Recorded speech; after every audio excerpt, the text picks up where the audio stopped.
Ako doon sa mga kaibigan ko kasi, sabi ko, pare, kailangan tayo, simple lang ang buhay natin. Tinutukoy ko to especially sa mga anak ko. Opo. I do not allow them to be going around na magyabang ng kung ano-anong sinusuot at kung ano-anong dinadala. Ngayon, nagpa-interview ako, kailangan daw nakarelo ko, kaya naka-stainless akong relo. Pero usually, hindi ako nagre-relo. Sabi nila, baka daw overacting na wala man lang daw ako relo. Tsaka nagbihis pa ako, dapat round neck t-shirt nga lang ang suot ko eh. Pero ito pong hindi nag-get sa manan, tinuro niyo sa kanila yung mula na maliliit pa sila. Opo. Hindi siya madali eh, no?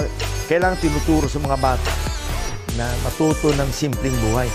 Eh, yung anak kong bunso, si Jacob, kagagraduate na college, pinadala ko sa probinsya, sa Pangasinan, sa planta.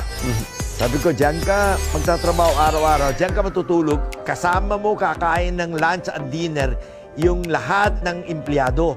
Huwag ka makakain-kain sa labas. Ano-ano ha? Dahil you are going to, as if, show them na hindi mo sila kapareho. Kailangan habang nandiyan ka, kasama mo sila. Kung ano yung kinakain nila, kung ano yung ginagawa nila, pareho lang kayo. At yung bihis mo, kailangan simpleng damit, t-shirt, at kung ano yung uniform doon, yun din ang susuotin mo. Ganun ang suot ni Loco ngayon ko. Ano po yung kwento niya tungkol siya na happy siya?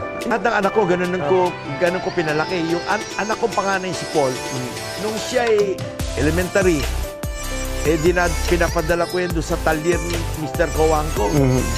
Pinapasamahan ko yan sa mga mekaniko niya. Every summer, nandun siya. Doon siya sumasabay kumakain ng tanghalian. Di nasanay siya. Ang tawag niya sa mga mekaniko, kuya. Ang tawag niya sa mga tubero at electrician, kuya.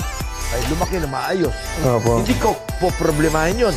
Eh pare, kung pinalaki mo yung mga anak mo malalaking ulo, baka makipagsunto ka sa security guard sa kalye yun. Pero pag pinalaki mo ng simpleng tao, ay, pare, hahaba na buhay nun.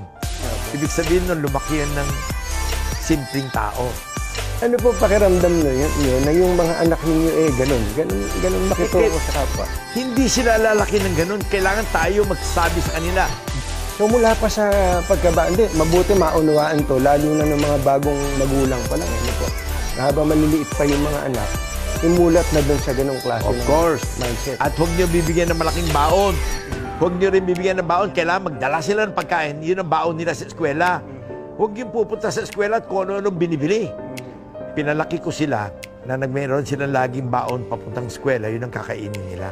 At wala silang bibiling kung ano-anong kalokohan na burloloy. Para mas matuto. Otherwise, pare, later on, hindi mo na makakausap yun. Mas mayabang pa kaya sa atin yun. So, at matututo rin silang ma-appreciate yung mga maliliit na bagay po, no? Lahat ng anak ko, ang tawag sa katulong namin sa bahay, ate. Ang tawag sa lahat ng kasama namin sa bahay, driver or mekaniko, kuya. That's how I brought them up. Ang sarap sa pakiramdam nung bilang magulang, ano? Kailangan tinuturo sa mga bata na matuto ng simpleng buhay. Hindi sila lalaki ng ganun. Kailangan tayo magsabi sa kanila.